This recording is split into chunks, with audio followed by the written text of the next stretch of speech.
Salut, je m'appelle Pierre. Je suis entre deux générations. Je navigue entre la génération Y et Z. Dans ces générations, de nouvelles manières de militer et de nouvelles figures de résistance apparaissent. Bienvenue chez les Indociles. Je pense que les jeunes, ils sont de plus en plus enclins, à parler et à se sentir légitimes. Je savais déjà en rentrant dans la finance offshore que j'allais étudier le système et que j'allais le remettre en cause. On pouvait appréhender la société en fait d'une autre façon que celle qui m'avait été enseignée. Un mix entre la justice sociale et la justice écologique. Tu vas venir, tu vas te former, tu vas faire quelque chose et on va t'expliquer très vite que ce que tu fais c'est politique. On pourrait vraiment sensibiliser les utilisateurs à ces questions-là et on pourrait même peut-être leur faire changer leur pratique. Maintenant c'est à nous de continuer le combat.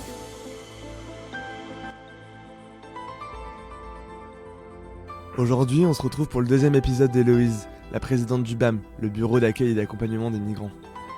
Au programme de cet épisode, toujours la politique migratoire de la France, mais cette fois-ci, l'évacuation d'un camp à 5h du matin à La Chapelle, les responsabilités de la mairie de Paris, et on terminera bien évidemment à comment on peut aider le BAM.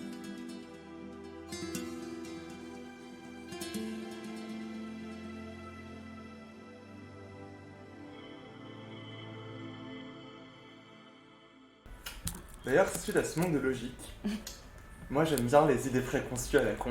Ouais, Du coup, je vais t'en donner 3. vas-y. Et Attends, tu peux prendre une soufflante, hein, fais attention. Alors, c'est des 3 que j'ai entendus, moi je les ai déjà déconstruites, mais j'ai bien envie qu'on les déconstruise pour les auditeurs et les auditrices. Il y a la fameuse phrase que tu vas haïr et que tu vas me détester pour l'avoir dite.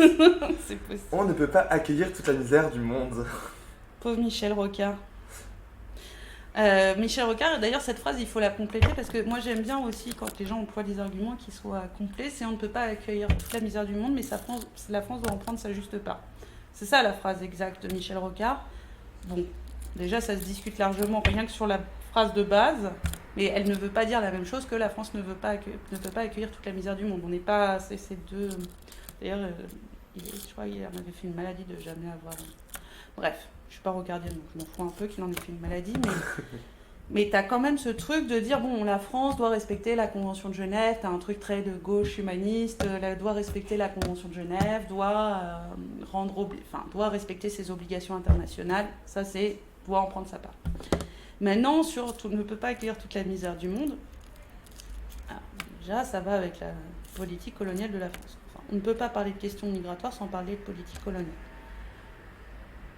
Il y a un moment où on doit bien rendre, enfin c'est ce qu'on apprend aux enfants, hein, quand tu prends quelque chose, il faut le rendre. Bah, c'est marrant parce que ce qu'on apprend aux enfants, pareil, au niveau d'un État, ça ne marche plus. C'est-à-dire qu'on a beaucoup pris et on continue à beaucoup prendre, parce que la politique france-africaine, elle existe toujours aux États d'origine des migrants, notamment économiquement, mais on ne rend jamais. Et par exemple, rendre, ça serait accueillir dignement les personnes qu'on reçoit. On n'y est pas trop. Donc ça, c'est le premier problème. Deuxième problème, c'est... alors généralement, avec cette phrase-là, il y a « mais pourquoi vous ne les prenez pas chez vous ?» Parce que moi, j'ai souvent ça. C'est genre... Ah ouais. Ouais. Bah, c'est-à-dire que... En fait, moi j'en ai chez moi déjà. Mais quand bien même j'en aurais pas, en fait, voilà, c'est pas... Et puis c'est pas des objets, en fait, on les déplace pas. Moi, je... Ce sont des individus. Voilà, donc... voilà. Juste pour rappel, un migrant est un humain. Voilà. Et donc, on ne déplace pas les gens à l'envie. Voilà. S'ils ont envie de venir, ils peuvent venir. S'ils n'ont pas envie, ils n'ont pas envie, tu vois. Et puis des fois, toi-même, t'as pas envie d'accueillir des gens. Et non, mais t'as la force, pas l'envie, t'as le droit aussi, enfin... T'as le droit de ne pas avoir envie de faire les choses. Moi, ce que je te demande, c'est du coup de ne pas avoir d'opinion sur le sujet, parce que c'est ça le problème.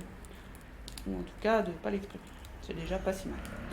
Mais du coup, t'as tout ce truc où t'es là, genre, oui, bah écoutez, en fait, la France est déjà la 6e puissance mondiale. Merde. Enfin, tu vois, on parle de la France, 6e puissance mondiale, qui laisse crever.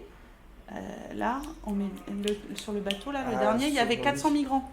Oui. On parle d'un pays de 60 millions d'habitants qui ne peut pas accueillir 400 migrants. 60 millions d'habitants, 400 migrants. 6e puissance mondiale. C'est là, genre, ça va pas. Deuxième chose, en fait, la population migrante dans son grand ensemble représente moins de 0,1% de la société française. Il faut le rappeler, juste. C'est-à-dire que 0,1. moins de, Moins c'est de 0,08%. Les 0,08%. demandeurs d'asile et les sans-papiers, parce que c'est ça quand on parle de Ah, bien migrants, sûr. c'est eux qui sont visés. On dit 300 à 400 000 personnes sans papier en France. C'est pas moi qui le dis, c'est l'OIM. Ok. L'OIM, c'est pas des grands gauchistes. Hein. On évaluait environ 100 000 demandeurs d'asile. Bon, ça fait 0, Donc pour le remplacement, on repassera plus tard. ouais, non, on n'est pas sous la veille migratoire, c'est pas pour tout de suite là. Du coup, on est quand même là-dessus, on est sur des chiffres extrêmement faibles.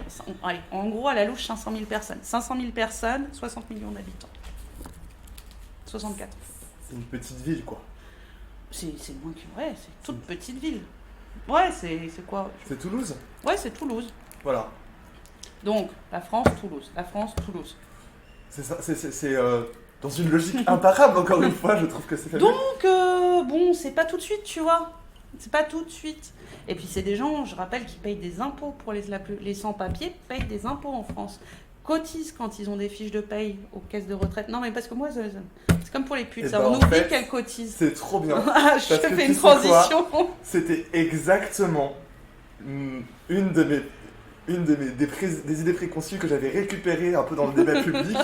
T'en as pas mal. Ah, j'en ai plein, moi. J'adore les idées préconçues qu'on démonte après au parpaing et à la paillette, comme on dit. Ils viennent juste pour les aides sociales en France et profiter du système. Alors, non, mais ça, c'est un vrai sujet parce que ça fait peur à beaucoup de gens, en fait. Donc, déjà, les sans-papiers n'ont droit à rien comme aide sociale, sauf l'aide médicale d'État, dans une perspective de santé publique, en gros, de sécurité sanitaire. Ça, il faut le rappeler parce que c'est très important. Un sans-papier, il ne touche rien.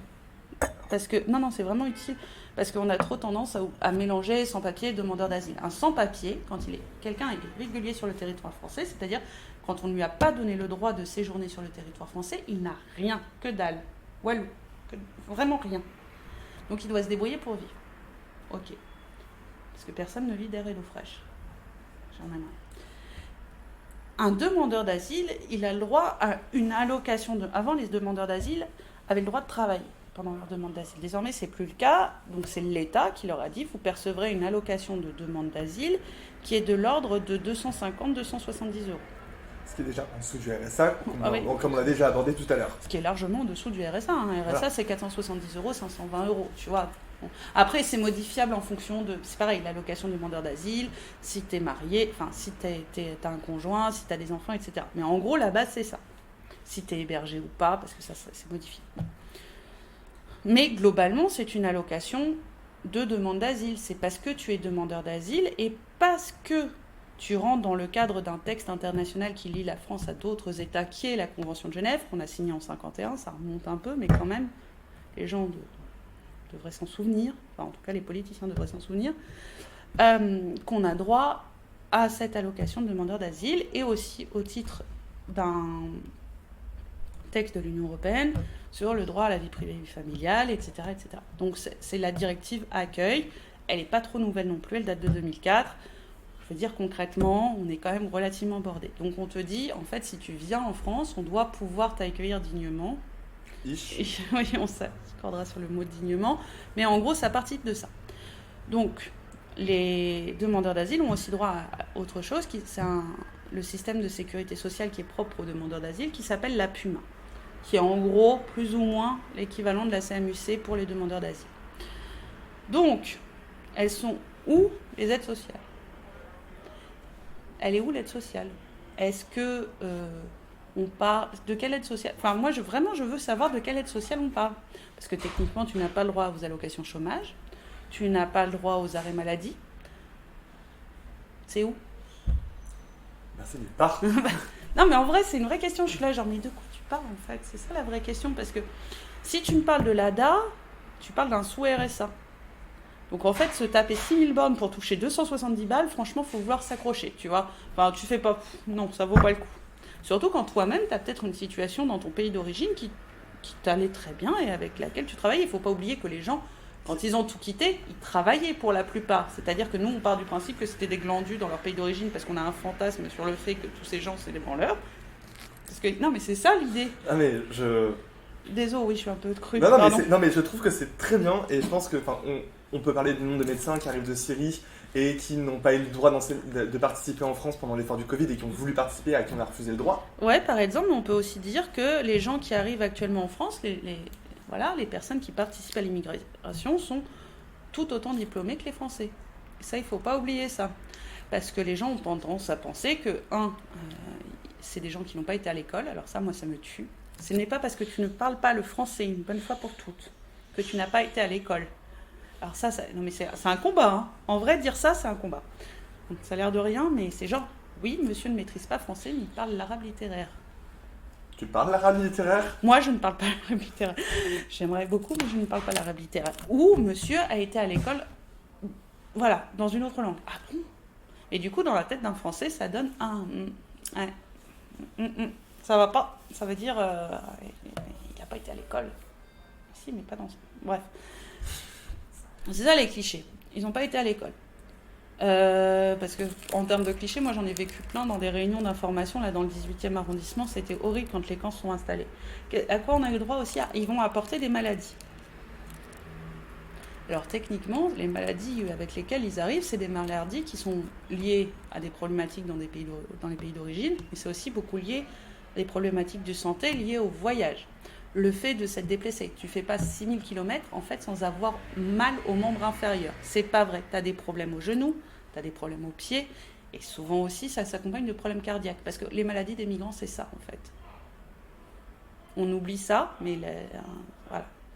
Pourquoi certains migrants, moi nous on a un pote qui a été touché, 19 piges, il est afghan, il a fini en service de réa parce que techniquement il a fait...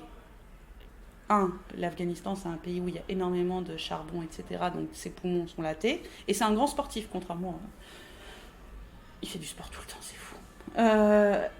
Le chemin, tout ça, ça l'a abîmé. Oui, parce que c'est pas 6 km sur du plat, tranquille. Hein. Non, c'est 6 km. Expliquons quand même bien que c'est 6 km où tu passes dans des montagnes, dans des endroits où ils sont pas vraiment rassurants. Puis des fois, tu les passes en claquettes. C'est ça la vérité. C'est-à-dire que tu as des mecs là qui sont passés, là ça va être l'hiver, dans pas longtemps, tu as des gens qui vont repasser les Pyrénées ou qui vont passer les Alpes en claquettes. Il en neige fond, pas, enfin, hein, l'équivalent. en plus. Ça, non, il neige pas du tout. Il neige pas du tout en hiver, il fait pas du tout froid, et on peut les faire en claquettes. C'est pas du tout dangereux, il n'y a pas des gens qui meurent. Voilà. Bah oui, la réalité c'est ça. Mais un migrant, ça meurt rarement en fait. Pour qu'un migrant, ça commence à mourir réellement, il faut qu'il soit enregistré par l'administration. Non, mais la réalité c'est ça. C'est qu'un migrant, il est souvent, quand il arrive à l'hôpital, comme il n'a pas forcément son titre avec lui, toutes ses attestations, etc. Parce qu'il y a des problèmes d'insécurité, de vol, etc. sur les campements. Pour plein de raisons, parce qu'il n'a pas eu le temps tout simplement de faire sa demande d'asile. En vrai, quand il va arriver à la morgue, il va être enregistré sous X. Quand il va arriver à l'hôpital, quand les pompiers vont le transporter, il va être enregistré sous X. Quand il va mourir dans le désert algérien, il va pas avoir de nom. C'est ça la réalité. C'est-à-dire que on parlait d'invisibilisation et on rigolait autour du bal des migrants. La vraie réalité de l'invisibilisation, c'est ça. C'est que ces gens n'ont plus de nom. Ça n'existe plus. Quelqu'un qui n'a plus de nom, c'est quelqu'un qui n'existe pas. En tout cas dans nos sociétés. Très état civil. Ouais. Donc un migrant sur un camp. On a un copain de Solidarité Migrants, Wilson, qui dit ça, et il le dit très justement. Il dit, c'est marrant, hein, sur un camp, on tombe jamais malade et on meurt jamais. Parce qu'en fait, on ne le sait jamais. On ne le sait jamais. Du coup, j'imagine que tu as été confronté de près un peu au délit de solidarité. Ah non, moi, alors là, pour le coup, j'ai une chance. Incroyable. C'est que moi, je me suis jamais fait toper. J'avoue, j'ai un petit fantasme secret là-dessus pour pouvoir... J'aime bien, c'est mon côté drama queen, tu vois. J'aimerais bien me draper dans ma dignité outragée. Ça nous offrirait une tribune. Mais non, en fait, le délit de solidarité, après, nous, je pense qu'il y a des personnes qui y sont confrontées, c'est surtout dans les zones à la frontière. T'as eu beaucoup ça. Bien sûr, t'as Héroux, mais bon, Héroux, c'est un peu la figure symbolique du truc qui cache... Il y a toute l'Est Méditerranée. Qui cache tous les autres, et notamment tous ces petits vieux, toutes ces petites vieilles qui se sont fait un peu malmener. Ne serait-ce que malmener par la police, en fait, quand ils passaient les frontières avec les gars dans les voitures à Nice. le refuge de Briançon qui va fermer, etc. Enfin, c'est ça aussi. Et puis nous, on n'a jamais pris d'amende. C'est vrai qu'à posteriori, c'est très étonnant. Mais je pense qu'il y a un truc de pouvoir public qui se doute qu'à un moment, on va se mettre à se rouler par terre, trépigner, que ça va être terrible, qu'on fera des campagnes rigolotes. Enfin... Oui. Comme la campagne pour le local. Donc, moi, je me souviens avoir vu le petit adjoint sortir, venir nous parler et je me rappelle de ta colère à côté. Ah mais je crois que je suffoquais de colère. Oui, c'était...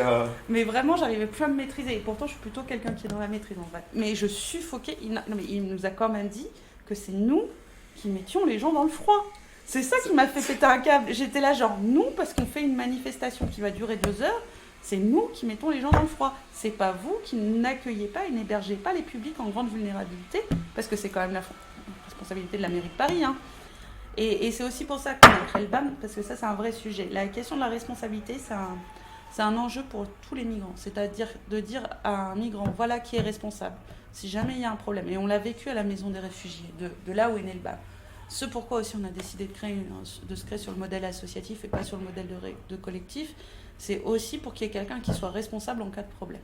Parce qu'effectivement, c'était très en mode collectif à la maison des réfugiés. Quand il y avait un problème, personne n'était responsable et les migrants venaient nous voir en disant « Mais c'est qui décide, à qui on doit s'adresser quand il y a un problème ?» Je ne sais pas. Parce qu'en vrai, je ne savais plus trop qui faisait quoi, qui décidait quoi, etc. Donc au moins, la structure associative, ça permet ça. Par contre, c'est un truc, moi, je supporte pas qu'on dise que personne n'est responsable. Et c'est un truc... C'est-à-dire qu'il y a un moment, les gars, vous avez été élus, ou pas d'ailleurs, quand on parle de la préfecture, ce qui est un autre sujet. Oui. Mais du coup, moi, ce que j'aime pas, c'est qu'on dise « Ah, mairie, préfecture, préfecture, mairie ». Parce qu'en gros, ça résume à ça. C'est « Oui, les services de l'État font pas leur travail ». Donc ça, c'est la préfecture, et les services de l'État disent « Oui, mais la mairie fait pas son taf ». Ok, mais en attendant, ça ne change rien, c'est le statu quo complet, voire pire, ça s'empire de jour en jour. Et puis moi, j'oublie pas qu'il y avait Versini sur l'évacuation des campements. Elle était présente, et ça lui posait pas de problème qu'il y ait des forces de police autour d'elle et qu'on évacue manu militari des migrants de manière très dégueulasse, sans qu'ils sachent... Non, mais surtout quand on fait une évacuation, les migrants, ils montent dans des bus, ils ne savent pas où ils vont.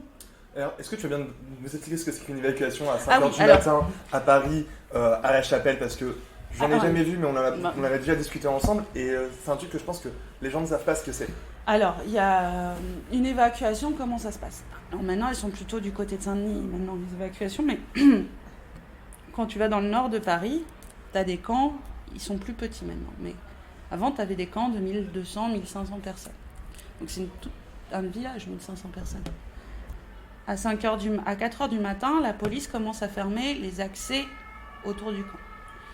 Tu vois des tas et des tas de personnes courir à 4h du matin pour aller vers le camp parce que tout simplement, le camp, c'est devenu un moyen pour être hébergé. C'est-à-dire que maintenant, pour être hébergé globalement à Paris, vu qu'ils n'ont pas pensé à construire de dispositifs d'hébergement suffisants, généralistes ou pas, d'ailleurs, migrants ou pas, globalement, les gens sont obligés de se battre et pour leur forme pour arriver à ça, ils vont dans des camps. Donc là, à 4h du matin, tu vois tous les migrants courir pour pouvoir rentrer dans le camp. C'est quelque chose d'assez horrible parce qu'un camp, c'est pas sympa. En vrai, un camp... Moi, je suis pas dans le fantasme du camp. Je trouve pas ça chouette, les camps. C'est un lieu... C'est souvent sale et c'est pas de la faute des migrants, mais c'est parce que les services de la voirie ne passent quasiment pas.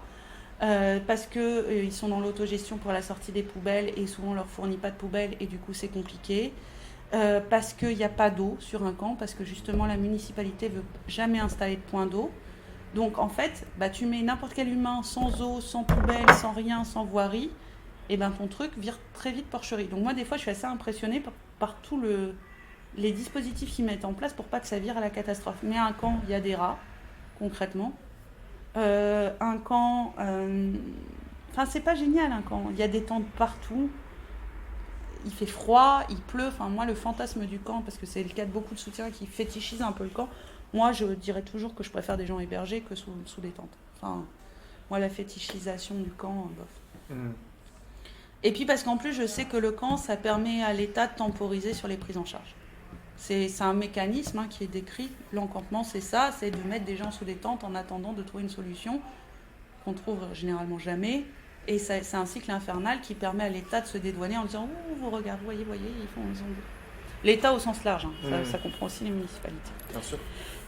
Du coup, 5h, donc là on est à 4h du matin. Tout le monde court pour retrouver le camp. À 5h du matin, donc fermeture des accès, donc, puis la police commence à rejeter des gens à l'extérieur du camp. 5h du matin, la police passe à travers les tentes et met des coups de tonfa sur toutes les tentes pour que les gens sortent. Des coups de quoi? Des coups de tonfa, de matraque. D'accord. Sur les tentes, ils passent comme ça, là, et hop, ils mettent du... Bonjour. Bonjour. Ils mettent des coups de tonfa comme ça partout. Ok. Donc déjà, c'est très sympa comme réveil. Donc à 5h du matin, les gens commencent à faire leur paquet, etc. Donc là, il y a toujours des choses perdues. Tu peux pas ramener la tente, donc tu prends pas. Dans les tentes, des fois, tu oublies tes papiers. Parce que c'est comme ça, parce qu'en fait, on te réveille à 5h du matin et tu sais plus trop où tu habites, etc. Et c'est compliqué. Bref, les gens rassemblent leurs affaires. Généralement, vers 5h30, 6h, les bus affrétés... à 6h, les officiels arrivent. Donc après, ça peut... Qu'est-ce que t'appelles les officiels? J'arrive. Les officiels, ça peut être à géométrie variable. Donc tu as souvent le préfet de police de Paris qui est là pour faire des conférences de presse. Coucou Didi. Tu as souvent des représentants de la préfecture de région. Et tu as quasi systématiquement des représentants de la municipalité, et en l'occurrence de la municipalité parisienne et ou dionysienne. D'accord? Pour l'instant. Ou aubervilloise. Aubervilloise. Ouais, aubervilloise. Donc globalement, voilà. Et tu as souvent des adjoints de la maire de Paris, mais ça peut être des premiers, deuxièmes adjoints qui sont là présents. Hidalgo est venu aussi sur ces camps pendant des démantèlements. Donc à 6h du matin, c'est leur heure, ils arrivent et les conférences de presse commencent. Pendant que les conférences de presse commencent, les gens montent dans des bus. C'est-à-dire que la police met les gens, leur demande de s'asseoir, qu'il pleuve, qu'il vente, que ce soit mouillé, pas mouillé. Donc les gens sont comme ça, mais c'est parce qu'ils ont peur de la police, donc ils mettent les mains en l'air comme ça. Il y a des photos de ça sur Facebook du bas. Et ils sont assis comme ça. Donc souvent c'est mouillé au Paris, c'est quand même mouillé quasiment 10 mois de l'année sur 12. Donc ils sont assis sur leurs talons pour pas mouiller leurs habits. Ils ont leur petit paquet comme ça et la police fait des lignes et les fait monter par groupe. Et les fait monter dans des bus avec juste des numéros. Il n'y a pas les destinations, il n'y a rien dessus, il y a des numéros. Ah, j'oubliais, il y a les associations délégatrices d'État qui sont là, notamment France Terre d'Asile qui vient. Coucou France Terre d'Asile. Ah bah oui. Ah non, mais Ils sont là pour traduire. Il n'y a rien à traduire à part les ordres complètement mais horribles. Enfin, ils se font aboyer dessus. De 4h à 7h du mat, ils se font aboyer dessus tout le temps. C'est-à-dire que personne ne va leur dire... Et puis il y a les gens qu'on met à côté, et les gens qu'on met de côté, ça commence par... Donc là, il y a des files d'hommes, comme ça, hop, et puis on met de côté les familles, et encore à côté les mineurs. Je vais t'expliquer après pourquoi. Donc les hommes commencent à monter dans les bus, et donc il faut savoir qu'ils ne savent pas où ils vont. Il faut avoir conscience que tu montes dans un véhicule... Une belle déportation à l'ancienne, quoi. Avec de la police à l'intérieur, tu ne sais pas où tu vas. Donc les migrants ont l'habitude, donc ils savent que c'est normalement pour aller dans des centres d'hébergement, mais tu peux atterrir dans un centre d'hébergement comme tu peux atterrir dans un gymnase. Donc ou dans un CRA. Non, dans un CRA. Non, ça se fait après. Ah, je vais un peu vite en besogne avec l'état français. Désolée, mais c'est pour la... Ah non, mais bien sûr. Et du coup, soit tu as de la chance et tu arrives dans un dans un centre d'hébergement à peu près correct, etc. Soit tu vas arriver dans des centres d'hébergement très spécifiques qu'on appelle Prada, qui sont des centres d'hébergement spécifiques au Dublin.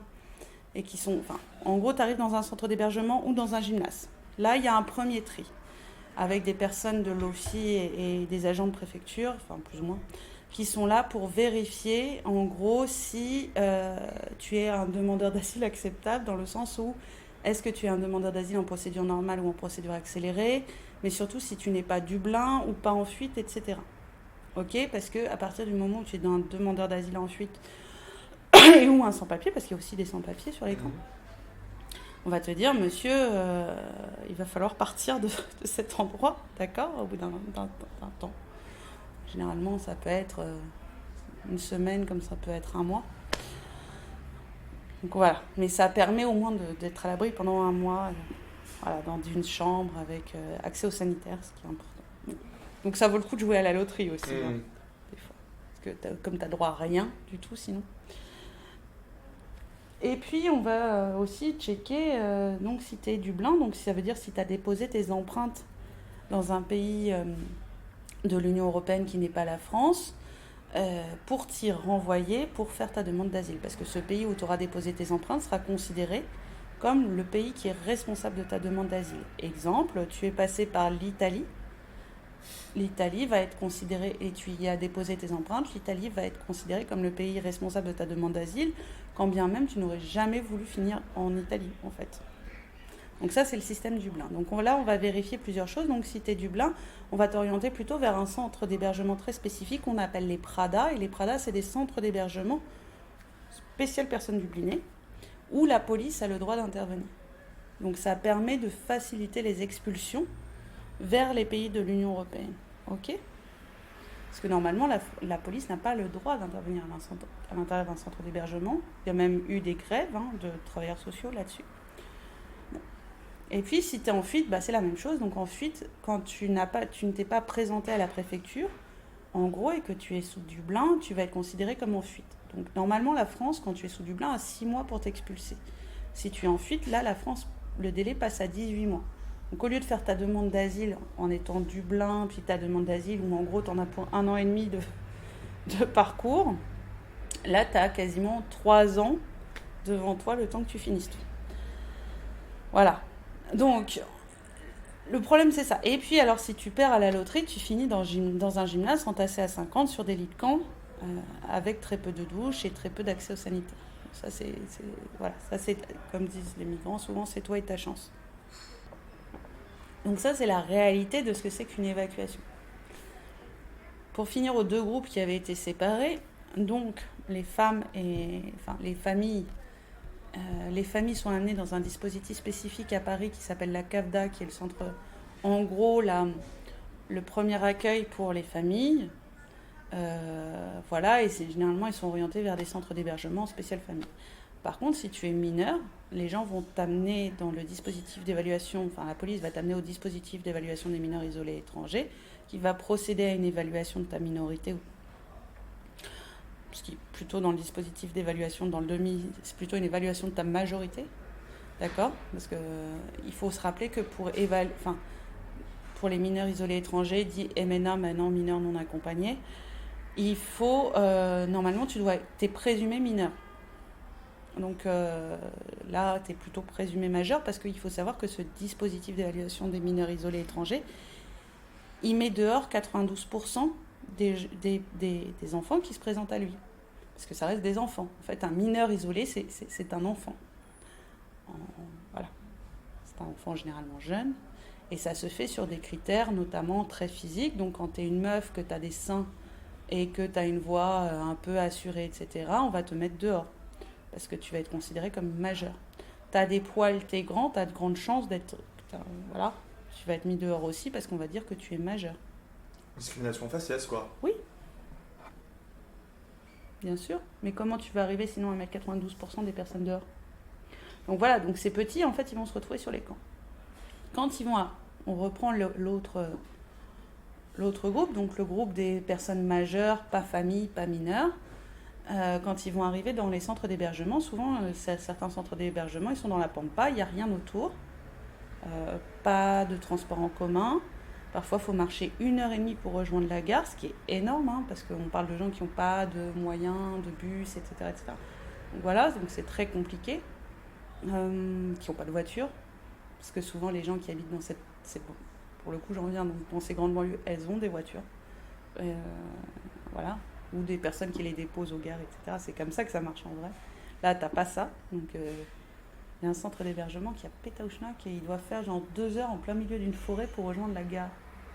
Donc, t'as ça, donc ils sont très isolés, etc. Et quand ils arrivent là, en fait, ils sont pas, vu le processus, ils sont pas rassurés. 2, on leur aboie dessus, ils tombent sur des agents de l'État quand ils arrivent, etc.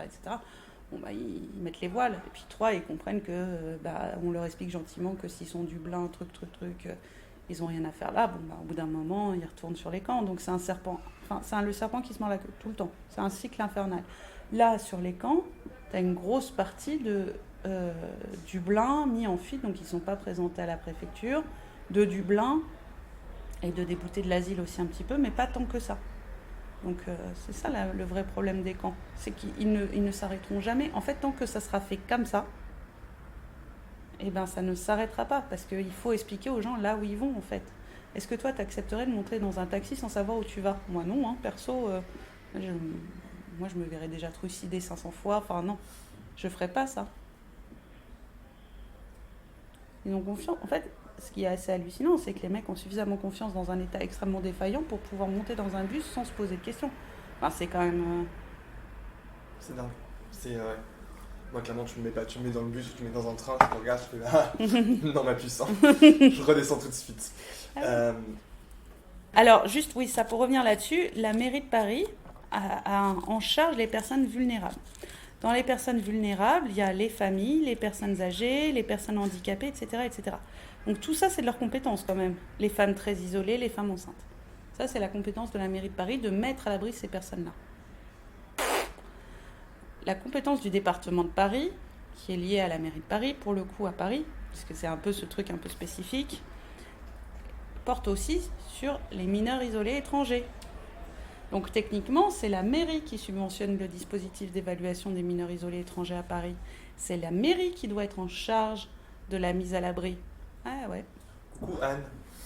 J'aime bien faire des petits rappels à qui sont les responsables et pour qui on vote des fois. Oui, oui, coucou Yann aussi. Ouais, coucou Yann et coucou à Emmanuel Grégoire, coucou à tous les copains quoi. Ah oui, parce que c'est un vrai problème. Donc en France, on a des cours de français, on apprend le français que quand on a obtenu ses papiers. Parce que entre-temps, t'as pas besoin d'apprendre le français pour vivre dans le pays. Bah non. Donc si tu veux acheter à manger, si tu veux te vêtir, parce qu'en fait c'est bien aussi d'avoir des habits, si tu veux acheter une baguette, et ben il faut tomber sur des gentils bénévoles, quelle que soit l'origine des bénévoles, qui vont t'apprendre à dire je veux acheter une baguette, parce que, et c'est combien, et etc., etc. Parce que en fait, sinon on te l'apprendra pas. C'est ouf. C'est honteux. Et après, on nous parle d'intégration et de volonté d'intégration. Mais moi, ce qui me tue le plus, et c'est là où c'est encore plus hypocrite, c'est que donc il y a environ une soixantaine. Là, on a un peu réduit avec le Covid. Donc là, il y a une grosse dizaine de cours de français au BAM avec, je sais pas, 150 profs, un truc comme ça. Mm-hmm.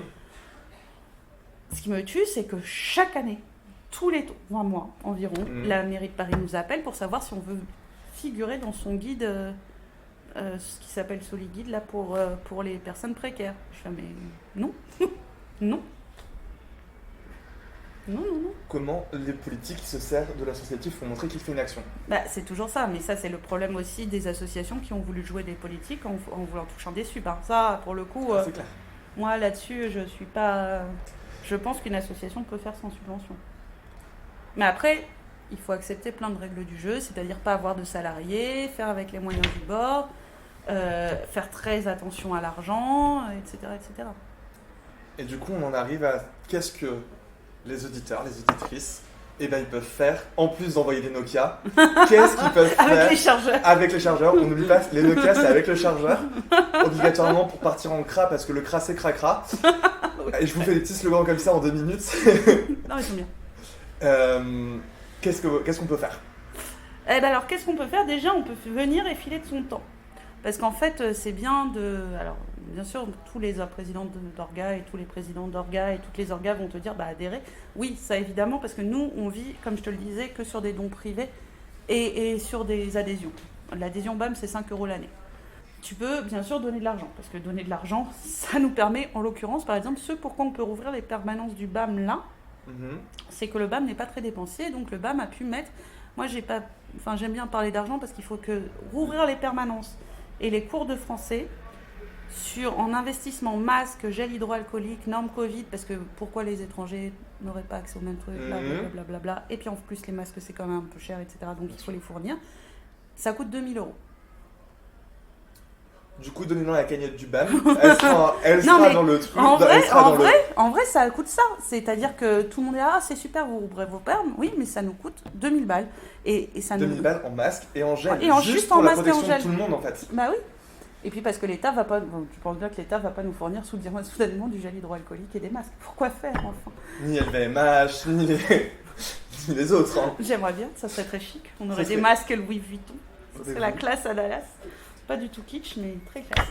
Bref, donc ça, ces deux trucs-là, adhérer, cotiser. Désolée de parler de caillasse, mais il faut en parler à un moment, parce que en fait, c'est ce qui fait vivre les assos. De deux, moi, à la limite, si t'as pas d'argent, si tu veux pas donner d'argent, et si t'as pas envie de donner de l'argent, très bien, et je comprends. Tu vois, moi, je suis pas... Mais par contre, t'as du temps. Tout le monde a du temps. Moi, le côté, genre, j'ai pas le time, je suis surchargée, overbookée, etc. Oui, j'y crois à moitié. Genre, tu veux dire le temps que tu passes devant Netflix à binge-watcher des séries? Ce temps-là? Alors moi, j'adore binge-watcher des séries, tu vois, par exemple. J'adore boire des coups avec les copains, on se connaît un peu, j'adore rigoler, j'aime bien la fête et tout. Mais c'est comme quoi, tu peux travailler, faire ça et donner plein de temps. C'est cool, ça marche. Enfin, je veux dire, le temps est quand même... ça va, tu peux en trouver. Et d'ailleurs, il y a des tas de gens qui en trouvent. D'ailleurs, il y a les 600 bénévoles là et actifs du BAM qui en trouvent. Donc c'est que... Et ils sont parisiens, et franciliens, pour la plupart. Donc ça veut dire que eux aussi, ils ont des vies actives, des enfants, tout ça là, tout plein de trucs qui s'entassent. Mais donc c'est faisable de donner du temps. Il faut juste le créer, cet espace-là. Mais pour créer cet espace-là, il faut que dans ta tête, tu sois prêt mentalement à le créer. Et pas regarder le truc se faire. Moi, j'ai engueulé une pauvre fille, là. Je m'en veux encore. Elle était là, genre, mais qu'est-ce que... Mais je ne peux rien faire, je suis triste, etc. Et j'ai engueulé en disant, bah en fait, moi, je m'en fous de ta tristesse, désolé, hein, mais ça m'est égal. J'ai besoin de tes mains. Moi, j'ai pas besoin que tu sois triste, ils n'ont pas besoin que tu sois triste. Moi, j'ai besoin... En plus, tu es juriste, j'ai besoin que tu te colles à la perme juridique et que tu viennes faire du dossier, en fait. Moi, j'ai pas besoin des récits, etc. Juriste, pas juriste, d'ailleurs, si tu serais sociologue, je te dirais la même chose. Viens donner un cours de français, viens dans une perme juridique, va au pôle séjour, va au pôle culture. Vas-y, t'es danseur, viens donner des cours de danse là. Allez, c'est 2 heures de ton temps par jour. Viens, allez. Vas-y, t'es hyper doué en administratif, va au pôle social. Enfin, franchement, c'est pas comme si on n'avait pas un truc où tu pouvais pas exercer tes talents, tu vois. Donc vas-y, sinon, je suis pas la bonne personne pour être le dévitoire de tes poncifs, en fait. Ça m'énerve en plus, donc... non, mais c'est vrai. Enfin, moi, le côté, je m'achète une conscience à peu de frais, ça me gonfle. Bon, tais-toi, en fait. Si t'es pas prêt, tais-toi. Ça énerve tout le monde. En plus, après, ils sont là, genre, t'as les militants de l'âme qui sont comme ça, genre. Donc du temps. Du temps, mais ouais, du temps. Du temps, de l'argent, ça aide le BAM. Des Nokia 3310. Des Nokia 3310. Avec des chargeurs, ça Et aide. alors, si vous pouvez nous déposer, alors ça, c'est vraiment très important. Je le dis.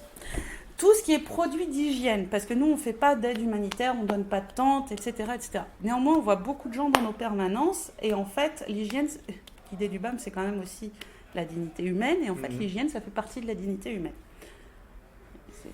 Voilà. Et c'est cher, l'hygiène, en fait. C'est très cher. Et tu vas me dire, oui, il y a des savons à 30 centimes d'euros. Oui, alors en fait, t'es pas obligé de vouloir mettre du pétrole sur ta peau aussi sous prétexte que t'es racisé, en fait. Ça, non, mais parce qu'il y a un peu un côté comme ça, genre, tiens. Non, tu vois, tout le monde a envie du savon Yves Rocher qui sent bon. Moi, j'ai été au RSA, j'ai adoré m'acheter du savon Yves Rocher qui sent très bon, parce que c'est comme ça. Donc quelqu'un qui... C'est pas parce que les gens sont pauvres qu'ils aiment les produits pauvres, en fait. Hein. Il faut aussi... parce que ça... Bref, autre sujet. Le shampoing aux œufs, là, tout ça, bon, bref. Non, mais c'est vrai, c'est une réalité. On a le droit. Donc, ils ont droit à autant de valeur que oui, la valeur qu'on s'accorde à nous-mêmes, on peut l'accorder aux autres. Et du coup, mais on prend le shampoing aux œufs parce que ça dépannera, tu vois. Toujours, je suis pas là en train de faire une liste de. Mais s'il y a du shampoing aux œufs, on prendra. S'il y a du savon, on prendra. Mais genre, dites-vous bien que achetez comme pour vous, parce qu'en fait. Et alors, nous, on prend aussi un truc, c'est qu'on adore le parfum. Ok. Les produits de maquillage. Ok. Si possible, pas ouvert. Je le dis. Tout ce qui est un peu produit comme ça. Les mousses pour les cheveux, là, pour les cheveux afro qui font les jolis cheveux, mais je suis un peu nulle en marque, donc voilà. On prend tout ça parce qu'en fait, les petits luxes, c'est cool en fait, ça t'aide à vivre. C'est genre, t'es mieux en fait si tu te maquilles. Si t'avais l'habitude de te maquiller tous les jours et que tout d'un coup, bah, t'as plus l'argent pour t'acheter du maquillage, et ben en fait, ça va pas super. Donc tu es content de pouvoir avoir un fard à paupières. Moi, je me maquille pas, donc je m'en fous. Mais tu as les vernis à ongles. Les vernis à ongles. Feu de Dieu, le vernis à ongles. Les crèmes pour la peau. Alors oui, t'es pas... La Nivea, la Nivea, si vous avez un stock de Nivea, je suis preneuse. Parce que là, il va faire froid et la Nivea, c'est essentiel. Alors oui, on va me dire gna gna gna. Parce qu'un jour, on nous a livré des produits Lush. Ça avait fait tout un drama parce qu'il y avait des... Comment on appelle ça, là des bulles pack, là. Et on m'a dit, ouais, c'est pas écolo. J'étais à genre... Meuf, quand tu seras prête à nous fournir 700 savons comme ils viennent de le faire, ok. On en parlera. Voilà. Il y a un moment où des eaux, oui, je sais, c'est pas bon pour la planète. Oui, je le sais. Sauf qu'en fait, il y a des vies en jeu aussi. Mais sauf que moi, je sais aussi je vois un peu ce que ça peut faire de pas se laver et du coup de choper n'importe quelle maladie de peau. Tu vois, enfin, des os, mais. Il y a des priorités à des moments Et puis, on n'est pas obligé de tout jeter comme des connards dans les poubelles. On peut aussi penser à d'autres systèmes de recyclage, tu vois. Si tu nous expliques, on n'est pas idiots, on va essayer de le faire, tu vois. Mais par contre, non. Ouais, donc tout ce qui est la crème Nivea, la Topi crème, tout ça, là, c'est parce que les peaux d'espoir, mais avec le froid, et c'est important. Shampoing, savon, rasoir, mousse à raser, ça c'est bien. C'est un peu chic, la mousse à raser, mais c'est cool la mousse à raser. Moi, je sais pas, je me rase pas. Mais... Ça protège la peau et c'est important pour soi. Mais oui, mais ça évite de te blesser, parce qu'en fait, te blesser dans la rue, c'est pas la même chose que de blesser chez toi. Et oui, c'est pas la même chose d'avoir une plaie comme ça. Donc, en fait, moi, ce que je vais inviter à faire, tu vois, ça va être plus simple. C'est, vous prenez vos courses. Voilà, et tu fais comme pour toi. Et tu fais un panier par mois. Ouais, voilà, c'est bien. Un panier avec du dentifrice, une crème pour les mains, un shampoing, un savon, un truc pour les cheveux si tu utilises un truc pour les cheveux, et tu fais comme pour toi, et tu te fais un panier comme ça par mois, et tu viens le déposer au BAM. Si t'as les moyens, sinon achète juste un tube de dentifrice, on sera content. Sinon, et des brosses à dents. Et des brosses à dents. Ça va ensemble. Voilà. Mais... Tu prends non, mais ouais, c'est cool, tu fais comme pour toi. Voilà.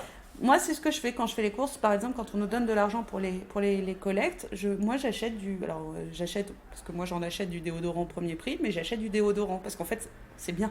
C'est efficace. Ça fait plaisir, en fait, parce que déjà que le préjugé raciste est là, si en plus, la vie dans la rue, c'est pas commode, en fait, pour se laver. Surtout que de plus en plus, les bains-douches ferment, et ça, c'est très inquiétant aussi. Ça, c'est pareil, c'est un truc dont on ne parle jamais. Les bains-douches à Paris, c'était un truc très bien pour... c'était vraiment un truc de santé publique. Et de plus en plus, ils ferment et ils réduisent leurs horaires, et ça, c'est un vrai problème. Donc, grosso modo, on veut du temps, on veut de l'argent, on veut des Nokia avec des chargeurs, on veut des paniers d'hygiène pour aider les gens. Oui. Et tout ça, on l'apporte où ?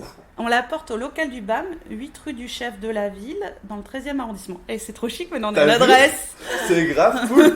Moi, je suis refait juste d'entendre l'adresse, c'est dans le 8e et tout, ça fait... Dans le 13e, dans le 13e. On est 8 13e. rue du Chef de la Ville, dans le 13e, métro Chevaleret ou BNF. En plus, on a le RER et le métro. Et il suffit d'envoyer un MP avant au BAM ou un mail ou ce que vous voulez pour nous dire, voilà, moi j'ai ça, j'aimerais passer. Alors essayez de rassembler un peu parce que comme ça vous passez une fois, même pour vous c'est mieux. Et voilà, faites ça. Ça c'est chouette, hein. Quand est-ce qu'on se voit pour manifester ensemble, pour faire un petit coup de jus à la mairie ou à la préfecture? Ça te manque en fait. Moi ça me titille depuis un bout de temps. Ça te manque de faire une manif où ta solidarité migrant Wilson et Accept ST et une drag queen Reine des Neiges. C'était magique. C'était génial. Bon bref, normalement au mois de décembre il y a une journée interculturelle où en fait... c'est proposé par notre camarade Mounir là, du CA du BAM qui est tchadien. En gros, il veut faire venir plein de communautés différentes. Ça serait un peu un teaser du festival qui aurait lieu sans doute en juin ou en septembre de l'année prochaine. Ouais, parce que vous avez déjà fait un festival, donc là il y en a un nouveau qui se prépare. Ouais, il faut qu'on s'y mette d'ailleurs, ça serait bien. Donc si tu as des mains, si tu connais en culture, etc., tu peux aller donner des mains pour le prochain festival. Voilà, et ça sera à mon avis folklorique et ça va être sympa. Donc voilà, donc ça jusqu'au mois de décembre on est à peu près booké, on a plein de trucs en octobre, plein de trucs au mois de novembre là et décembre, donc avec cette journée déjà sur un trimestre c'est pas mal, et puis là on va aussi se livrer plus concrètement à une analyse du nouveau paquet migratoire européen puisque Van der Leyen a rendu sa copie, la Commission européenne a rendu sa copie, et a priori, alors j'ai pas un anglais parfait loin de là et tout le monde le sait, mais de ce que j'ai lu en diagonale, ça va être pire que tout. Donc il y a 600 pages, donc le BAM va se taper les 600 pages là, donc je pense. Si tu as du temps à donner, et que tu parles bien anglais. Et voilà, et tu peux lire. Le truc, c'est que tu te connais en politique et en Parlement européen, tu peux aussi venir aider le BAM. C'est hyper important. Donc là, on va faire ça, et je pense qu'on va faire un communiqué là-dessus. Trop cool.